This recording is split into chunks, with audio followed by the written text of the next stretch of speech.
My son sent me a rent bill, not for a house I borrowed, not for a place I trashed, but for the home I gifted him, fully paid off, signed over, with a promise that I could live there when I couldn't live alone anymore. 5 years later, he slid a typed invoice under my door and called it fair. 3 weeks after that, I served him an eviction notice. Before we start, please make sure to like this video and hit that subscribe button so you never miss a story like this, and also comment where you're watching from. Thanks. I was pouring my morning coffee when I heard the envelope slide through the front door mail slot. I live with one ear always tuned to the mailbox now, ever since the pharmacy messed up my blood pressure meds and I missed a refill. I thought it was another appointment reminder or a flyer for lawn care. Instead, it was a plain white envelope with my name, typed. No return address. The second I opened it, my hands started shaking. It was a formal rent notice. From my son. $200 due by the 5th of the month. Occupant. Margaret Thompson. He didn't even write Mom. There was a breakdown of utilities and a line about guest privileges suspended pending payment. I read it 3 times, thinking maybe it was a mistake or some automated thing. But at the bottom, in blue ink, it was signed, Daniel Thompson. My son, my only child. The same son I gave this house to 5 years ago. I stood in the hallway, just staring at the paper, and I swear, for a full minute I forgot how to breathe. I felt something drop in my chest, like when you trip, but don't. Fall, just that stomach punch of, what the hell is happening? Daniel wasn't home when I got the letter. He works in real estate now. Flips properties, he says, like it's poker. He moved me into the guest room last year when my knees gave out and I sold the last bit of my husband's farmland. I gave him the house as a wedding gift, told him, this is yours, but when I can't live alone anymore, I get to come here. That was the deal. No lawyers, no papers, just mother and son looking each other in the eye. When I handed him the keys, he cried. He said he'd take care of me forever. That was 5 years ago. Before Kayla, before the big job, before the Tesla and the second bathroom remodel. I waited in the kitchen with the rent bill laid out like a corpse on the counter. When I heard his key in the lock, I stood up thinking maybe it was a joke. Maybe Kayla sent it, and he didn't know. Or maybe it was some weird financial thing, and he'd laugh and tear it up. But the second he saw me holding it, he looked annoyed. Not guilty, not sheepish, annoyed. I figured we should be clear. About things going forward, he said, dropping his keys on the console. Utilities have doubled. I can't carry everything.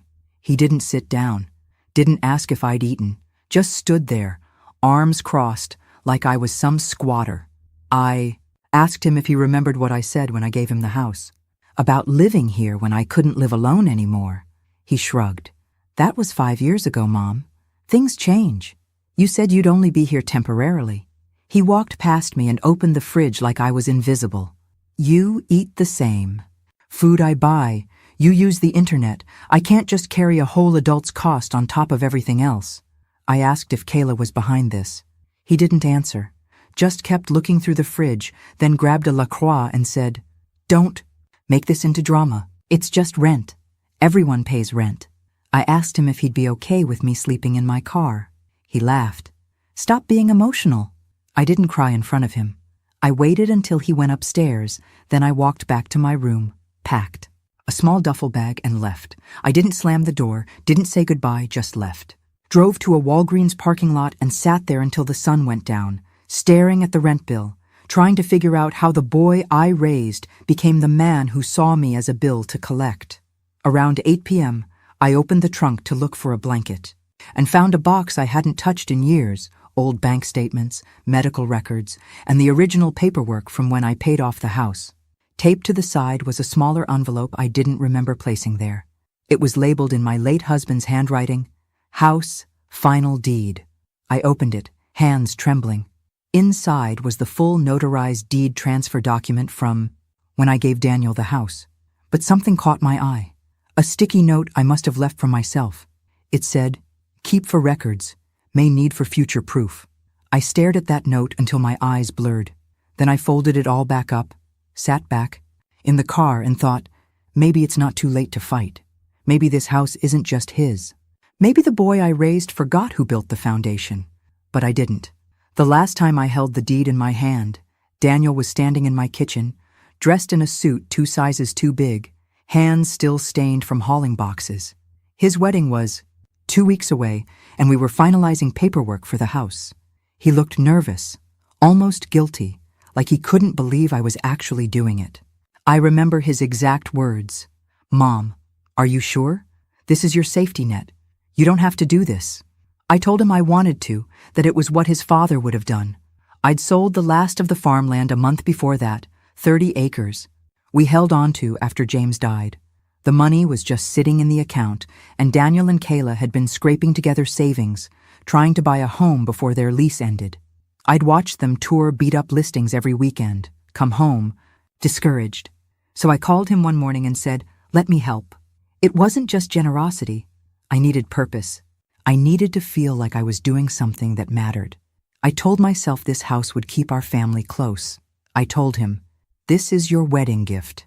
It's in your name, but when I get too old to be on my own, I come here. No arguments." He nodded, swallowed hard, then hugged me like a little boy again. He promised, "You'll always have a place with us, no matter what."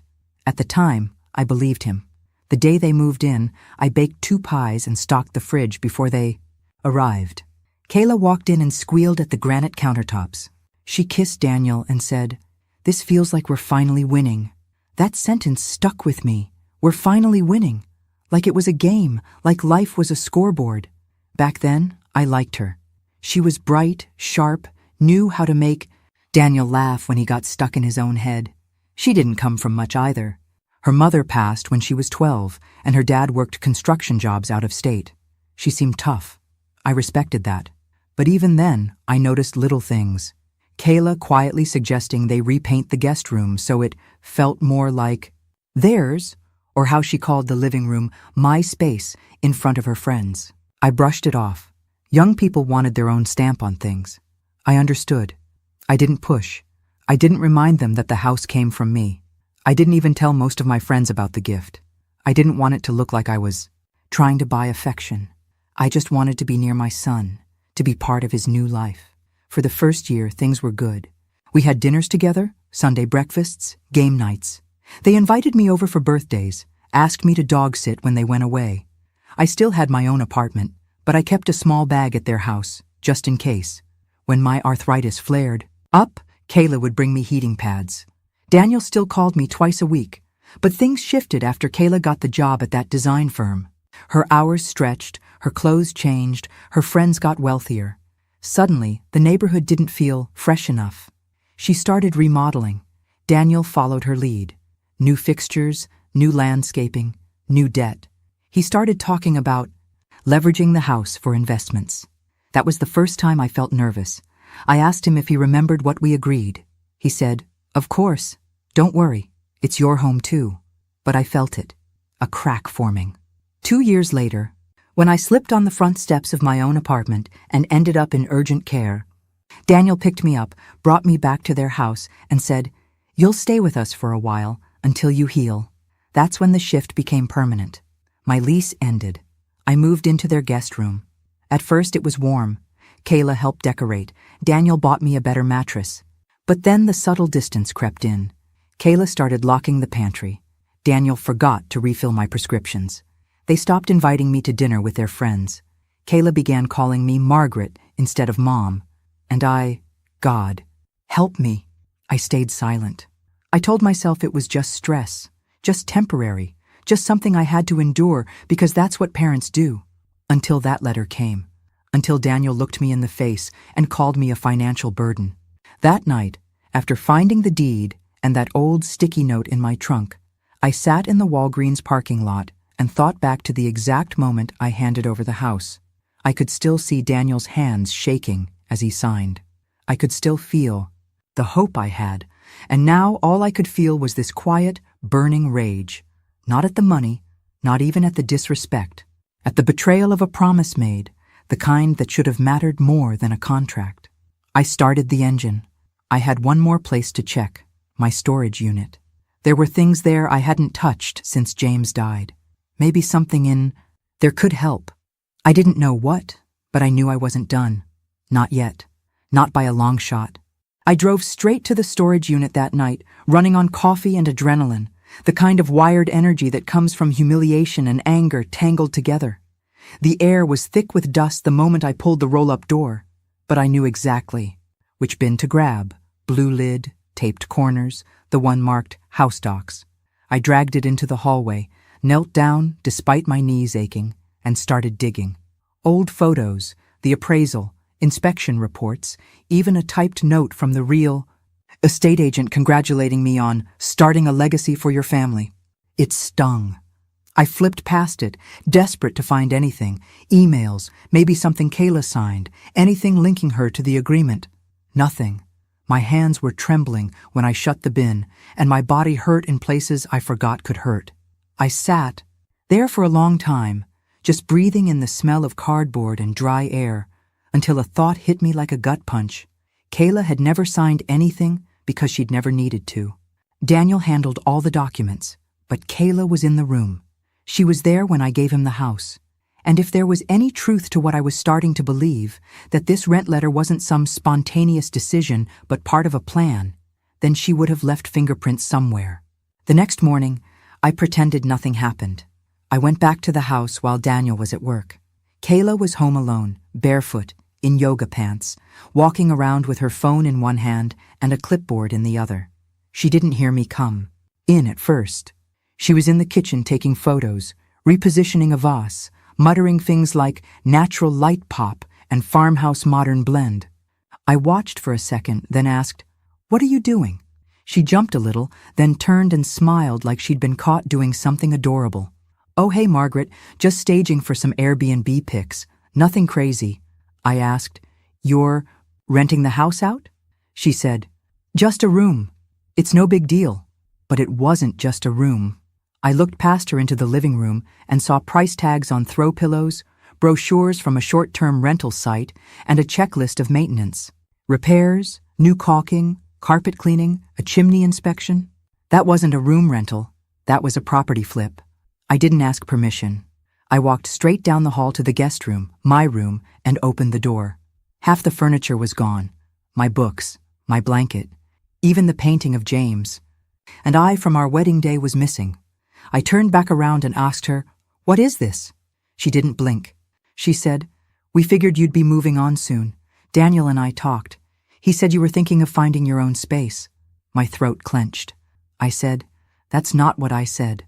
She crossed her arms, cool as ice. "Well, either way, we need the income. It's nothing personal." I pulled out my phone then and hit record. She noticed, and her tone shifted, but not enough. She said, "Look, it's not like you're being kicked out. We're just formalizing things. If you pay rent, you can stay. But otherwise, yeah, we need to open up the room." I asked her, "Was this your idea?" She didn't answer, just raised one eyebrow like she was waiting for me to get over it. I kept recording, kept my voice calm. I said, "Daniel promised me I'd live here for the rest of my life. That was the agreement." She rolled her eyes. "There was no contract, Margaret. It was a gift. Gifts don't come with strings." That was the moment I realized she wasn't some innocent bystander. She was orchestrating this. Maybe not alone, but enough to turn Daniel into someone who saw me as a cost.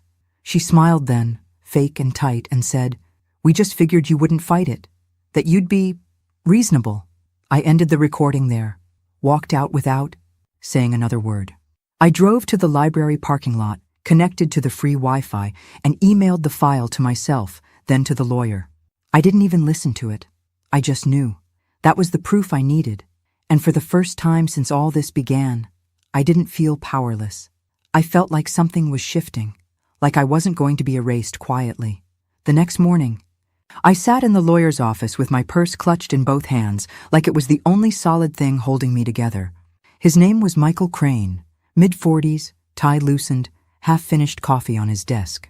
He came recommended by Marcia, a friend from my church, who said he helped her daughter get out of a terrible lease with an ex-boyfriend.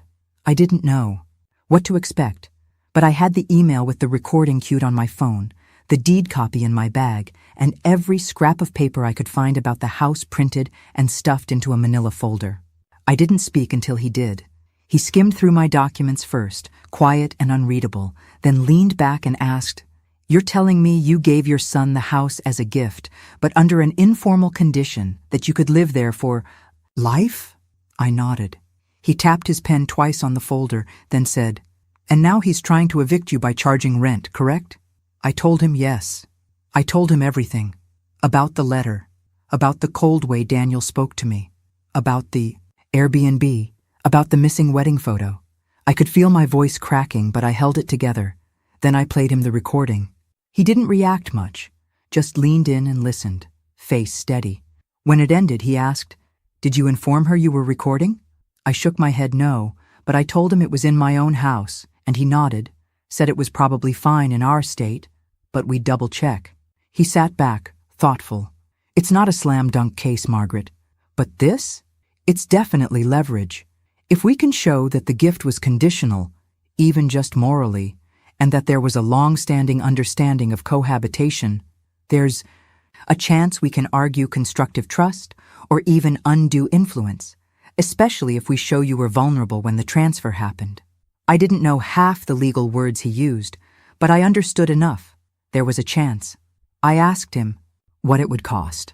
He looked me in the eye and said, "I'll be honest, it's not cheap.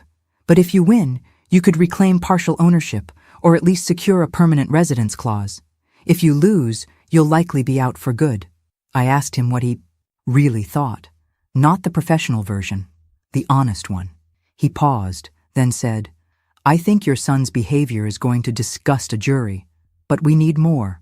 Right now, it's your word and a vague audio clip. If we could find something from when the house was first given, anything in writing that references your lifetime stay, we'd have a real shot." I left his office feeling the same as I did walking out of the hospital the day James died. Numb but focused, like my body knew what to do even if my brain hadn't caught up. I drove home slowly, every block blurring into the next, until I pulled up to the house and stared at it from the street. It didn't even look like home anymore. The shutters were painted black now. The roses James planted were gone. Kayla's Range Rover was in the driveway. I didn't go inside. I just sat there, gripping the steering wheel, thinking back. 5 years ago. The living room. The moment I handed Daniel the deed. I remembered James's voice in my head, from a recording. "We used to play for Daniel when he was young. A promise is stronger than paper." I couldn't stop thinking about the shed. Not the part they remodeled, but the old one. The one behind the garage that Daniel never used. James kept everything in there. Tools, tax boxes, old files from when he ran the co-op. He once told me he left something important in there, just in case anything happened to him. I always thought he meant a will, but maybe it was more. I turned the car around and drove to the back alley. There was a gap in the fence where the wood had rotted. I parked behind it, climbed through with effort, and made my way to the shed. The lock was rusty, but it popped open with a little force. Inside, it smelled like motor oil and dust. I turned on my phone flashlight and scanned the shelves.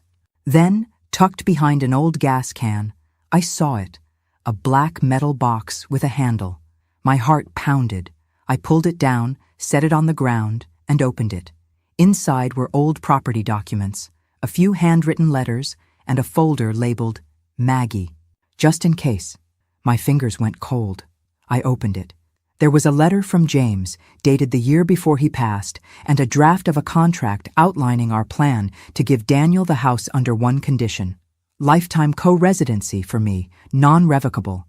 Unless voluntarily vacated. It wasn't signed, but it existed, and James's handwriting was unmistakable.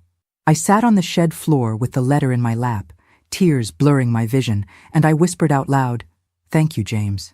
Thank you for thinking ahead." Then, I stood up, wiped my face, and walked back to the car with the box clutched to my chest like it was my lifeline. Because in a way, it was. The next morning, I was back in Michael's office before he even finished his first cup of coffee. I didn't call ahead. I didn't care. I walked in with the black box pressed against my ribs like I was carrying an organ, something vital that could die if I let go. His assistant tried to stop me, but the look on my face must have said enough. He came out from his office, took one look at me, then waved me in. I sat down, placed the box gently on his desk, and opened it. I slid the draft letter forward. "Read this," I said. He didn't ask questions. He adjusted his glasses, took a long look at the letter from James, then the draft contract. His expression didn't change much, but his eyes did. Focused, sharper. This helps," he said slowly. "It's not signed, but it's dated, and it clearly outlines the condition tied to the gift. And coming from your husband? It shows intent. That's key."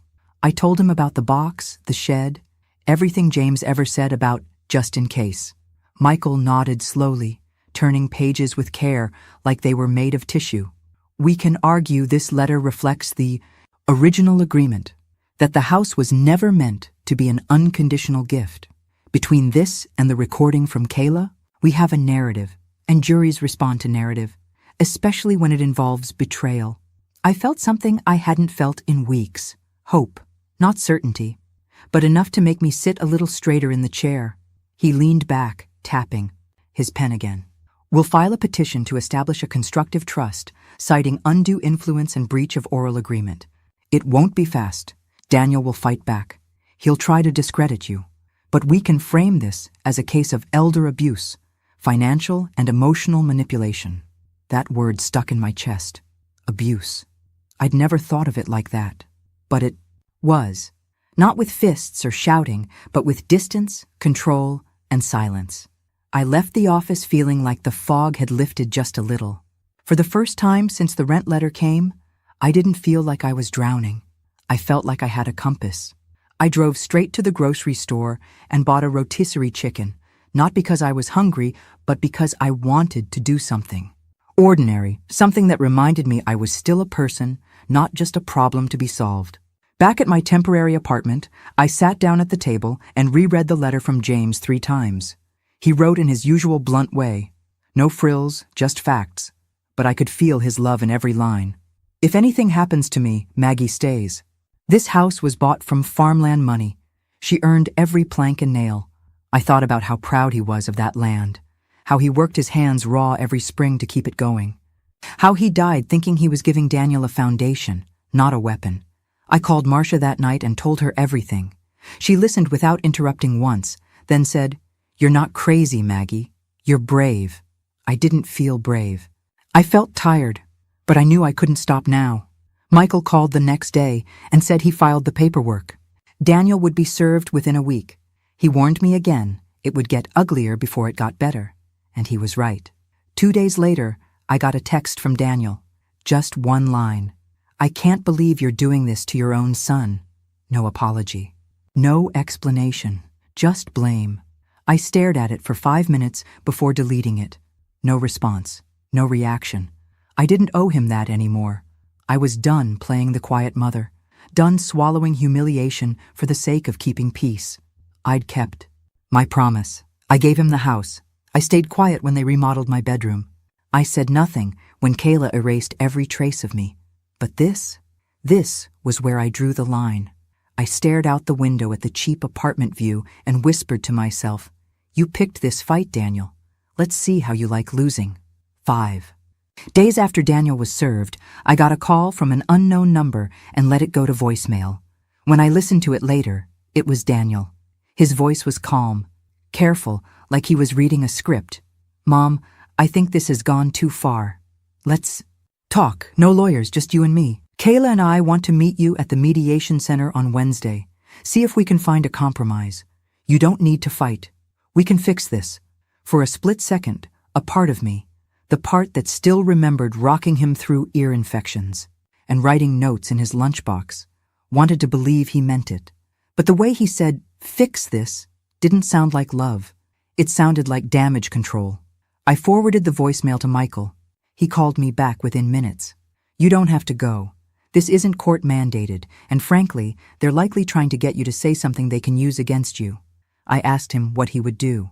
He was quiet for a second, then said, "If you go, don't go alone. I'll come with you. And don't sign a single thing, not even a check-in form. Just listen. Let them talk. That'll tell us everything." So I agreed. The mediation center was one of those gray office buildings in a strip mall, the kind that always smells like air freshener and toner. I got there 10 minutes early, sat in the parking lot staring at the entrance, trying to settle the pit in. My stomach. Michael showed up right on time. He walked me in like a shield, calm and quiet, and we sat at the long table across from Daniel and Kayla. They were dressed sharp, too sharp for something casual. Kayla had a leather portfolio and Daniel kept tapping a pen like he was bored already. The mediator introduced herself, started the clock, and asked each side to share their position. Michael deferred to Daniel. He leaned forward and said, "Look, I think we've all been a little emotional. My mom misunderstood our intentions. We weren't trying to kick her out, just trying to be fair. We didn't expect this to escalate. To court." He glanced at Kayla, then back at me. "We want to offer a buyout. If she agrees to formally vacate and withdraw the claim, we're willing to give her $30,000. That's more than generous considering the house was a gift." I stared at him. $30,000.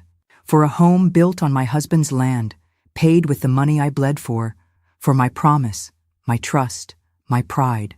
Before I could speak, Michael leaned in and asked, "What happens if she refuses?" Daniel blinked. "Then we let the courts decide. But it'll get messy, no one wins." Kayla added, "And Airbnb's already booked out through next quarter. We're trying to keep things stable." That's when I realized this wasn't about resolution. This was about business. They didn't want peace. They wanted me gone before it impacted their income stream. Michael asked them directly, "Is the property currently listed for sale or active rental?" Kayla hesitated. Daniel said no, but Michael pulled out a printed listing from a short-term rental site. Photos taken just days earlier with timestamps. "You're lying to the mediator. That undermines the process." The mediator looked uncomfortable but noted it. Daniel got defensive. "This is harassment. She's using my father's death to manipulate the system." I opened my mouth, but Michael squeezed my wrist gently. "Don't respond," he whispered. "Let them implode." Kayla started flipping pages in her folder, looking for something to pivot with, but it was too late. The mediator stopped the session early. "I recommend continuing this in court. The trust here is clearly broken." On the way out, Daniel tried to follow me into the hallway. "Mom, come on. We can fix this. We're family." I turned to him and said, as quietly as I could without shaking, "No, Daniel. You're not family. You're someone who used that word to get free real estate." Then I walked out into the sun, head high, heart pounding, and finally, feeling like the storm was turning in my favor. After the failed mediation, everything started moving faster. Court dates were being set, Daniel's lawyer filed a motion to dismiss, and Michael told me to expect character attacks. "They'll dig up anything," he warned.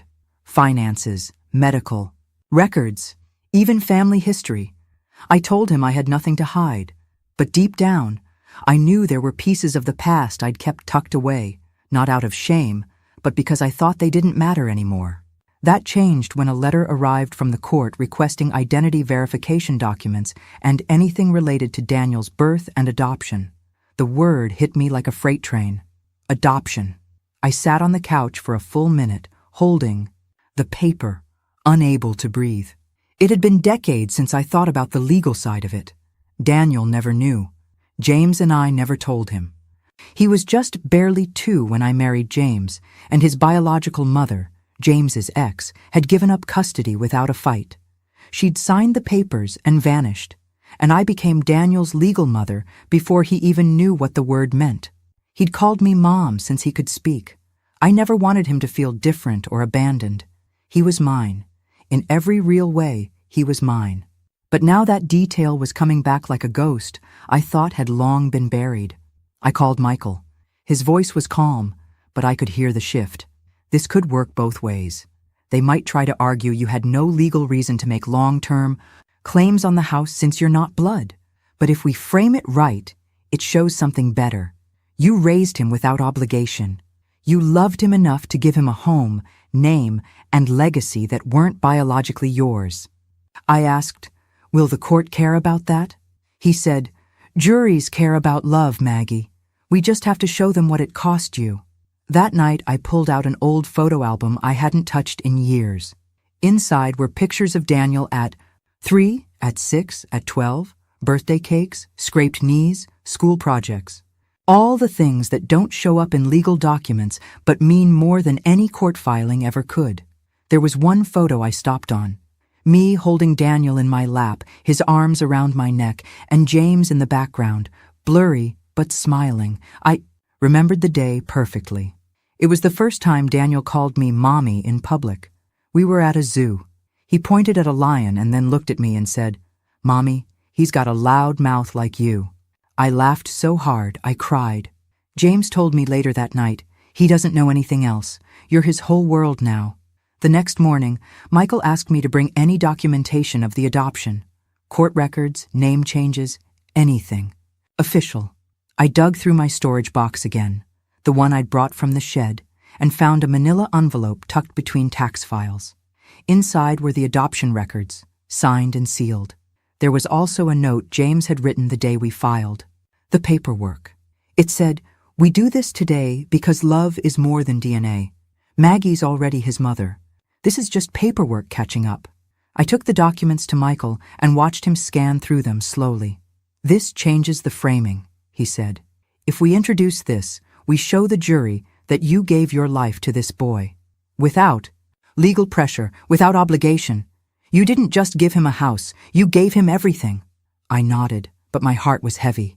I knew Daniel didn't know about the adoption, and I hated that it might come out in court, in front of strangers, in a way that felt like a weapon. But he'd left me no choice. That week, Daniel's lawyer sent over another letter, this time demanding that I vacate the house within 30 days, or they'd escalate to a formal restraining order. I forwarded it to Michael without even reading the last paragraph. The gloves were off now. Daniel wanted war, and I had one final thing to remind him. I might not be his biological mother, but I was the only one who ever stayed, and now I was done staying silent. The morning of the court hearing, I woke up before the sun, sat on the edge of the bed in my small apartment, and stared at the wall for a long time. It felt like the silence before a storm, not outside, but inside my chest. I got dressed slowly, choosing the navy blue blouse James always said made me look steady, trustworthy, like someone who gets things done. I pinned my hair up, kept my makeup minimal, and made sure every single document was packed neatly in my bag, organized by date, tabbed by Michael's paralegal the night before. When we arrived at the courthouse, I felt like my skin didn't quite fit, like I was moving in a dream where nothing was familiar, but everything mattered. Michael walked beside me, calm as always, briefcase in hand, nodding to other lawyers in the hall like this was just another day.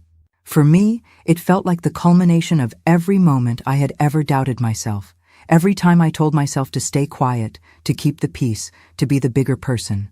The courtroom wasn't large, but it was cold and bright, and Daniel sat across from me with his arms folded, wearing a charcoal suit and a smirk I hadn't seen since he was a teenager trying to talk his way out of a speeding ticket. Kayla sat beside him, avoiding my eyes, flipping through her phone until the bailiff told her to put it away. The judge entered, a woman in her 60s, sharp-eyed and unsmiling. She called the case, and everything began. Michael laid out our position first, how the house had been transferred with a verbal agreement attached, how I had moved in under that agreement, and how Daniel had violated the understanding by attempting to charge rent and evict me. He introduced the shed letter from James, the audio recording from Kayla, and the adoption records, all marked and submitted as exhibits. Then he read James's words aloud, and for a moment the courtroom felt still in a different way, not tense, but moved. Daniel's lawyer tried to object, saying the documents weren't legally binding, that they were sentimental at best, hearsay at worst. The judge overruled her. When it was Daniel's turn, he spoke carefully, choosing every A word like it was pre-written. He said he appreciated what I had done, but that he never agreed to a lifetime arrangement, that I had been welcome as a guest, not a resident, that my presence had begun to affect his marriage and his financial stability. He never once looked directly at me. When his lawyer tried to argue that as an adopted child I held no legal claim to familial assets, Michael stood and calmly destroyed the point with precedents, citing at least 3 similar cases where adoptive relationships were honored fully by the court. Then came the most unexpected part. Michael had subpoenaed Kayla to testify. She looked caught off guard, but composed herself and took the stand. She tried to keep it neutral at first, but under questioning, her tone cracked. She admitted that, yes, I had given them the house. Yes, Daniel had told her from the beginning that I would live with them someday. Yes, they'd planned the rent letter together as a way to push me out. It wasn't meant to be cruel, she said, her voice wobbling. We just didn't think she'd fight back. That sentence stayed in my head like an echo. We didn't think she'd fight back. The judge listened without expression, then looked directly at Daniel and said, "It appears that your actions reflect a significant breach of trust and moral obligation. Whether or not a contract existed in ink, the evidence strongly suggests that a binding verbal agreement and family promise were made and later disregarded. That carries weight." She announced that she would issue her formal ruling in 72 hours and warned both parties to refrain from any retaliatory actions in the meantime. As we stood to leave, Daniel tried to say something, but the bailiff was already guiding us out. I didn't need to hear whatever rehearsed apology he'd finally cooked up. I didn't need to be soothed. I needed to breathe. Outside the courtroom, I stood under the sharp white sky and felt every ounce of pain, humiliation, and buried heartbreak start to loosen its grip. I wasn't whole yet. I wasn't done. But I was no longer invisible. I was heard. And for the first time in years, I didn't feel like a burden. I felt like a person reclaiming her ground. The 72 hours crawled by like time had thickened, like every second wanted to make me question if I'd done the right thing, if I had gone too far, if some part of this would come back to punish me worse than the silence I used to live in. I barely slept. I didn't leave my apartment. I played old recordings of James reading to Daniel when he was little, soft cassette tapes I hadn't touched in over a decade, just to remind myself of what love used to sound like in our house.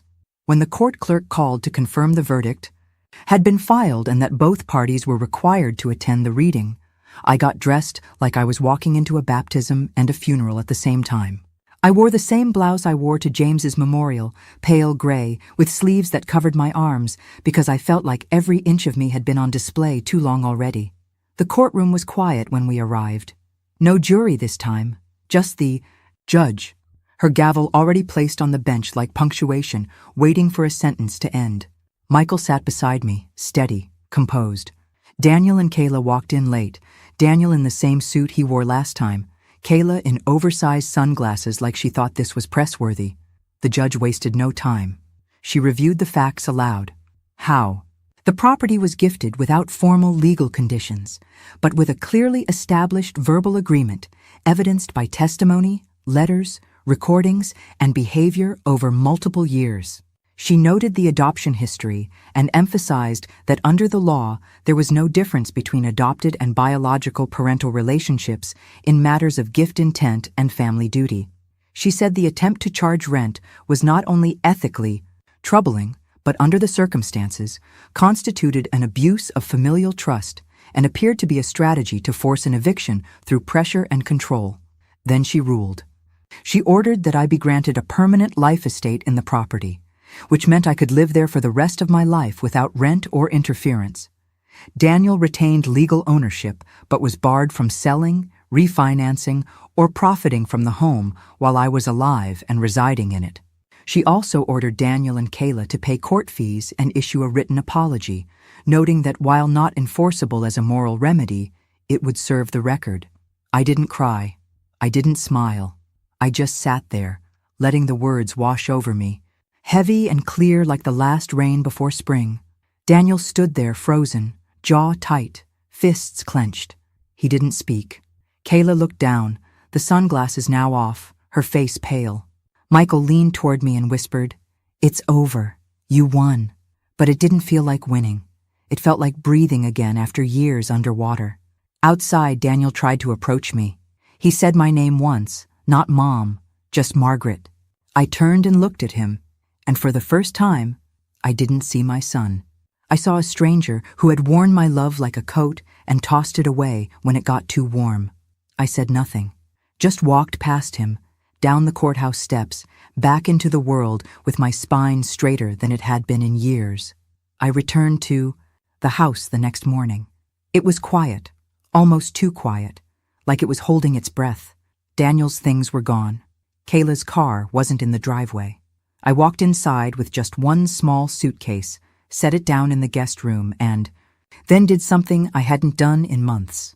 I sat on the couch, took off my shoes, and turned on the radio. There was no tension in the walls, no sharp edges, just me in my home, exactly where I said I'd be when I couldn't live alone anymore. Later that night, I found a plastic bin in the back of the closet. Inside were Daniel's old baby books, a Father's Day card he'd made for James in Nien kindergarten, and a small camcorder we used to use before phones got smart. I powered it on, mostly out of curiosity. The last video was labeled Guest Room, Jan. I clicked play. The screen lit up. It was my room. But what I saw made my stomach twist. There was a blinking red light in the corner, mounted just above the closet. A hidden camera. The date matched the week the rent letter was sent. My heart pounded. I rewound the tape and fast-forwarded through footage, my hands shaking, until I saw myself, folding laundry, taking medication, reading in bed. All of it. Recorded. I turned off the camcorder, sat back, and stared at the wall for what felt like hours. I wasn't just unwanted. I was being watched. Every step, every sigh, every moment of private sorrow documented by the people I gave. Everything to. And in that moment, I knew, for all I'd just won, the true damage ran deeper than property. It was trust, and that would take far longer to rebuild. I didn't tell anyone about the camera at first. I didn't know what to say. Part of me wanted to march straight to the police and press charges, but after everything, after the courtroom, the letters, the silence, I knew the damage wasn't about legality anymore. It was about what happens when trust rots quietly in the walls of a home you once built out of love. I removed the camera myself. It was wired into a portable power pack and Wi-Fi hub, probably something Kayla picked up online, and it had been running for weeks. I boxed it all up, labeled it, and placed it in a locked drawer in the office in case I ever needed it again. Then I took the camcorder, the bin of baby memories, and everything that used to make me cry when I looked at it, and I stored it in the attic. Not thrown out, not destroyed, just stored, because I wasn't erasing my past. I was stepping out of it. Over the next few weeks, I began living in the house like it belonged to me again. Not out of defiance, not out of spite, but because for the first time in years, I felt like I didn't have to shrink myself to fit in someone else's story. I rearranged the furniture in the living room, donated the cold modern decor Kayla left behind, and brought in warm colors, real plants, hand-woven blankets. I kept James's favorite chair and had it reupholstered in dark blue like it used to be. I repainted the kitchen cabinets with the help of Marcia and two of her friends from church. I even reopened the back porch James had closed up years ago and turned it into a small reading space with a rocking chair and wind chimes. Slowly, the house started to feel alive again, not just structurally, but emotionally. I didn't hear from Daniel for weeks. No calls, no letters, not even the court-mandated apology. I heard through someone at church that he and Kayla had split up, that she moved out and took her name off the Airbnb business. Apparently, he tried to start another one in a different city, but it didn't take. I didn't feel satisfaction. I felt a deep, slow sadness, the kind that comes from understanding too late that the child you loved never really saw you as more than what you gave him. But I didn't dwell. I didn't wait for closure. I made my own. I started small. I began attending a local support group for older women dealing with financial and emotional abuse from family. At first, I just listened. Then I shared. Then I hosted. Before long, I opened up the living room twice a week for what we now call the front room circle, a safe space for women like me to talk without judgment, without shame. I had the locks changed. I replaced the mailbox. I installed security cameras of my own, not hidden, just visible enough to make it clear that the house was mine and safe and not a place to be trespassed emotionally or otherwise. One morning, I stood in the kitchen pouring coffee when the sun hit the counter just right, and for the first time since James passed, I didn't feel like I was surviving. I felt like I was living, fully, authentically, on my terms. And in that quiet moment, I realized something. I hadn't lost a son. I had shed a stranger who once wore the face of my child. A few weeks later, a journalist from a local paper, who heard about the court case through public records, reached out. She asked to interview me for a story about elder rights, housing exploitation, and the hidden emotional cost of intergenerational entitlement. I agreed. She sat with me in the living room, asked gentle questions, and when she asked how I wanted to be quoted, I gave her the only line that truly mattered. I said, "I raised a man. I evicted a stranger. There's a difference." That story went modestly viral. Other women reached out. I got letters, emails, even donations. And just like that, the house stopped being the place where I was betrayed. It became the place where I rebuilt myself. Not because I won in court, but because I remembered who I was before the silence, before the compromise, before I let someone else decide what I was worth. This house wasn't a gift to Daniel. It was always meant to be a legacy, and I finally started living like I deserved to keep it. Did you enjoy my story?